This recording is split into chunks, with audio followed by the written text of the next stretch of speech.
আমি মেয়ে হয়ে এসেছিলাম কারো ঘরের কারো অপেক্ষার নাম নিয়ে। তবু প্রতিদিন আয়নার সামনে দাঁড়িয়ে নিজেকেই জিজ্ঞেস করি, আমি কে? যখন হাঁটি শুধু আমার জন্য, তখন পথেই প্রশ্ন ওঠে, কেন একা? ভীষণ ক্লান্ত লাগে, তবু পেছন ফিরে দেখি না। পেছনে তো কিচ্ছু নেই, শুধু অপেক্ষা নামের ছায়া।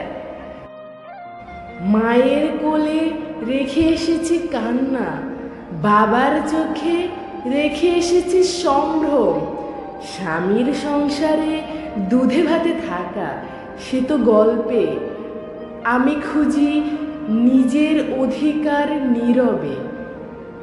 আমি এখন আর মেয়ে মানুষ নই শুধু, আমি একটা নাম, একটা চাওয়া, একটা অস্তিত্ব।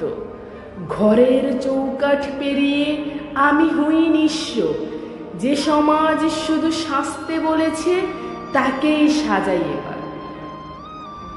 তুমি যদি আমায় চিনতে চাও, আমার চোখে তাকাও, যেখানে কোনো অনুতাপ নেই, শুধু দীর্ঘযাত্রার পায়ের ছাপ। আর এক বুক অভিমান আগুন প্রজ্ঞায় জ্বলে থাকে।